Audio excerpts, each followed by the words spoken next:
നമസ്കാരം. ONVയുമായി അക്ബർ കക്കട്ടിൽ നടത്തിയ അഭിമുഖം പഠിക്കാനുണ്ട് നമുക്ക്. അതായത് BComൻ്റെ ഒരു മൊഡ്യൂളിൽ വരുന്നൊരു ചാപ്റ്റർ അങ്ങനെയാണ്, ഒന്നാമത്തെ മൊഡ്യൂളത്തെ.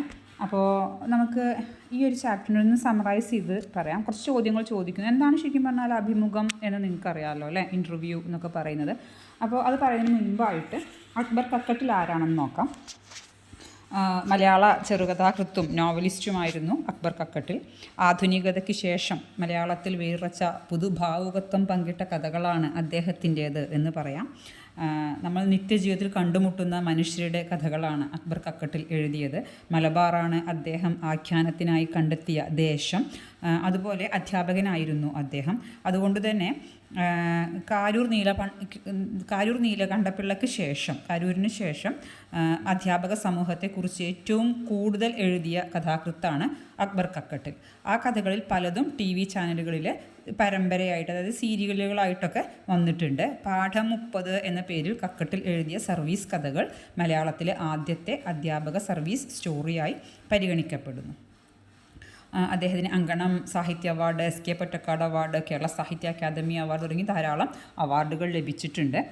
അദ്ദേഹത്തിൻ്റെ കൃതികൾ എന്ന് പറയുന്നത് ഒന്നിപ്പോൾ നമ്മൾ നേരത്തെ പറഞ്ഞ പാഠം 30 എന്ന പേരിൽ കക്കട്ടിൽ എഴുതിയ സർവീസ് കഥകൾ, പിന്നെ സ്കൂൾ ഡയറി, സർഗസമീക്ഷ, ഇതൊക്കെ അദ്ദേഹത്തിൻ്റെ കൃതികളാണ്. കുറച്ചൊരു 1-2 കൃതികൾ നിങ്ങൾ ഓർത്ത് വെക്കുക. ഷമീല ഫഹ്മി അധ്യാപക കഥകൾ എന്നുള്ള പേരിൽ കഥകൾ എഴുതിയിട്ടുണ്ട്, ഓർക്കാൻ എളുപ്പമാണ്. അധ്യാപക കഥകൾ, സർഗസമീക്ഷയാണ് അതിലൊരു ഭാഗമാണ് നമുക്ക് പഠിക്കാനുള്ളത്. മലയാള സാഹിത്യത്തിൽ ശ്രദ്ധേയരായ 25 പേരുടെ കൃതികളിലേക്കും പണിപ്പുരകളിലേക്കും കടന്നു ചെല്ലുകയും അവരുടെ വ്യക്തി ജീവിതങ്ങളിൽ എത്തി നോക്കുകയും അവരുമായി സംവദിക്കുകയുമാണ് അക്ബർ കക്കട്ടിൽ സർഗസമീക്ഷയിൽ ചെയ്യുന്നത്. അതിൽ ഒരാൾ ONV ആണ്. അപ്പോൾ ONVയുമായിട്ടുള്ളതാണ് നമുക്ക് പഠിക്കാനുള്ളത്. അദ്ദേഹം 25 മലയാളത്തിൽ പ്രശസ്തരായ 25 ആളുകളെ ഇൻ്റർവ്യൂ നടത്തി പ്രസിദ്ധീകരിച്ച പുസ്തകമാണ് സർഗസമീക്ഷ. അതിലൊരാളാണ് ONV. ആ ഒരു അഭിമുഖമാണ് നമുക്ക് പഠിക്കാനുള്ളത്. അപ്പോൾ എന്താണ് അഭിമുഖം? അഭിമുഖം എന്താണെന്ന് അറിയാമല്ലോ അല്ലേ. ഇൻ്റർവ്യൂ എന്നൊക്കെ പറഞ്ഞാൽ 2 അതിൽ കൂടുതലോ വ്യക്തികൾക്കിടയിൽ നടക്കുന്ന ആസൂത്രിതമായ സംഭാഷണം, പ്ലാൻഡായിട്ട് ചെയ്യുന്നതാണ് അഭിമുഖം. അല്ല പെട്ടെന്ന് ഒരാളുള്ള സംസാരമല്ല. നമ്മൾ ക്വസ്റ്റ്യനൊക്കെ എഴുതി കൊണ്ടുപോയി അയാളെക്കുറിച്ച് പഠിച്ച് അയാളെക്കുറിച്ച് വിശദമായിട്ട് അറിഞ്ഞ് നമുക്ക് ചോദിക്കാനുള്ള ചോദ്യങ്ങൾ എഴുതിയൊക്കെ കൊണ്ടുപോയി പ്ലാൻഡായിട്ട് പോയി ചെയ്യുന്നതിനെയാണ് നമ്മൾ അഭിമുഖം എന്ന് പറയുന്നത്. ഒരാൾ ചോദിക്കുകയും മറ്റൊരാൾ മറുപടി പറയുകയും ചെയ്യുന്നതാണ് അഭിമുഖത്തിൻ്റെ രീതി എന്ന് പറയുന്നത്. ഇതൊക്കെ നിങ്ങൾക്ക് അറിയുന്ന കാര്യമാണ്, ജസ്റ്റ് ഒന്ന് പറഞ്ഞു എന്നേ ഉള്ളൂ. ഇനി നമുക്ക് പാഠഭാഗത്തിലേക്ക് കടക്കാം. ധാരാളം ചോദ്യങ്ങൾ ചോദിക്കുന്നുണ്ട് അക്ബർ കക്കട്ടിൽ അദ്ദേഹത്തോട്.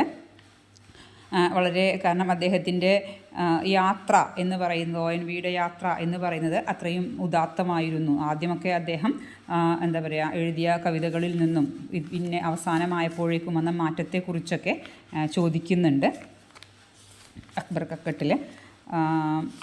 നിങ്ങൾ ONVയുടെ കവിതയൊക്കെ മുൻപ് പഠിച്ചിട്ടുണ്ടാവുമല്ലോ അല്ലേ. അദ്ദേഹത്തിൻ്റെ ആദ്യത്തെ കവിതകൾ എന്ന് പറയുന്നത് അദ്ദേഹം കമ്മ്യൂണിസ്റ്റ് പാർട്ടിയുടെ പടപ്പാട്ടുകാരനായി ആണ് അരങ്ങേറിയത് എന്ന് പറഞ്ഞത്. പിന്നീട് അദ്ദേഹം നമുക്ക് കാണാൻ പറ്റിയ സാമൂഹിക പ്രതിബദ്ധത പൂർണ്ണമായും കൈവെടിഞ്ഞിട്ടില്ല എന്നും അതിന്നും തുടരുന്നുണ്ടെന്നും നമുക്ക് മനസ്സിലാക്കാൻ പറ്റും. പിന്നെ നിങ്ങൾ ഭൂമിക്കൊരു ചരമഗീതമൊക്കെ നിങ്ങൾ പഠിച്ചിട്ടുണ്ടാവാം അല്ലേ. അപ്പോൾ ധാരാളം കൃതികളെ കുറിച്ചിട്ട് പറയുന്നുണ്ട് ഈ ഒരു അഭിമുഖത്തിൽ. വികാസത്തിൻ്റെ അടുത്ത പടവ് അദ്ദേഹം കയറുന്നത് ഭൂമിക്കൊരു ചരമഗീതത്തോടെയാണ് എന്ന് പറയാം. പിന്നെ അയ്യപ്പ പണിക്കരുടെ നേതൃത്വത്തിലൊക്കെ അത്യാധുനികത കവിതകൾ അരങ്ങ് തകർത്തപ്പോൾ ONV ഒന്ന് പിന്തള്ളപ്പെട്ടു എന്ന് നമുക്ക് കാണാൻ പറ്റും. ONVയുടെ തലമുറ. പക്ഷേ ONV ആ സമയത്തും ധാരാളം കവിതകൾ രചിച്ചിട്ടുണ്ടായിരുന്നു. ഇനി ഈ ഒരു അഭിമുഖത്തിൽ ചോദിക്കുന്ന ചോദ്യങ്ങൾ നിങ്ങളൊന്ന് കാരണം നമുക്ക് മൊത്തം വായിക്കാൻ കഴിയില്ലല്ലോ, അപ്പോൾ നിങ്ങളൊന്ന് വായിക്കണേ. അപ്പോൾ ഞാൻ അദ്ദേഹത്തിൻ്റെ പ്രധാനപ്പെട്ട കൃതികളാണ് അഗ്നിശലഭങ്ങൾ, അക്ഷരം, ഉപ്പ്, ഭൂമിക്കൊരു ചരമഗീതം, ഉജ്ജയിനി, സ്വയംവരം ഒക്കെ 1-2 കൃതികളൊന്ന് ഓർത്ത് വെക്കണം കേട്ടോ. 2 കൃതികളായിരിക്കും അല്ലെങ്കിൽ 4 എണ്ണമായിരിക്കും തീർച്ചയായിട്ടും ചോദിക്കുക 2 മാർക്കിൻ്റെ ചോദ്യമായിട്ട്. അതുകൊണ്ടാണ് പറയുന്നത്. അപ്പോൾ മലയാളത്തിലെ പ്രിയപ്പെട്ട കവിയും ഗാനരചയിതാവുമാണ് ONV. ഈ ONVൻ്റെ ഫുൾ ഫോം എന്ന് പറയുന്നത് ഒറ്റപ്ലാക്കൽ നീലകണ്ഠൻ വേലുക്കുറുപ്പ് എന്നതാണ് കേട്ടോ. ഇന്ത്യയിലെ ഏറ്റവും പ്രശസ്തമായ ജ്ഞാനപീഠ പുരസ്കാരത്തിനും അദ്ദേഹം അർഹനായിട്ടുണ്ട്. പത്മശ്രീയും പത്മവിഭൂഷണുമൊക്കെ നൽകി രാജ്യം അദ്ദേഹത്തെ ആദരിച്ചു. അദ്ദേഹത്തിൻ്റെ കൃതികളാണ് നമ്മൾ പറഞ്ഞ അഗ്നിശലഭങ്ങൾ, അക്ഷരം, ഉപ്പ്, ഭൂമിക്കൊരു ചരമഗീതം ഒക്കെ അദ്ദേഹത്തിൻ്റെ പ്രധാനപ്പെട്ട കാവ്യ സമാഹാരങ്ങളാണ്. അതുപോലെ തന്നെ KPSCയുടെ നാടകങ്ങൾക്ക് അദ്ദേഹം നിരവധി ഗാനങ്ങൾ രചിച്ചിട്ടുണ്ട്.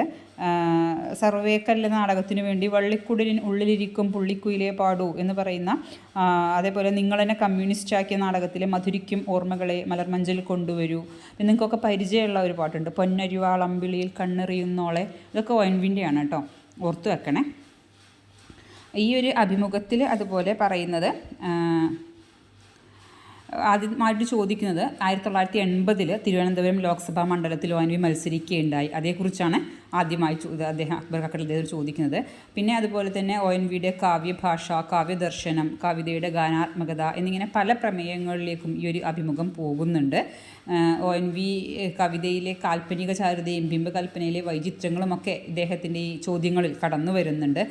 അതുപോലെ തന്നെ യാത്രകൾ എങ്ങനെയാണ് കാവ്യരചനയെ സ്വാധീനിച്ചത് എന്ന് ചോദിച്ചുകൊണ്ടാണ് ഈ ഒരു അഭിമുഖം അവസാനിക്കുന്നത്. യാത്രകളിലാണ് എൻ്റെ പല കവിതകളും പിറന്നിട്ടുള്ളത് എന്ന് കവി പറയുന്നുണ്ട്. പിന്നെ കൂടുതൽ പറയാനെന്ന് വെച്ചാൽ പിന്നെ ONV എന്ന കവിയുടെയും കവിക്കുള്ളിലെ വ്യക്തിത്വത്തിൻ്റെയും സവിശേഷതകൾ നമുക്ക് ഈ അഭിമുഖത്തിൽ നിന്ന് മനസ്സിലാക്കാൻ പറ്റും.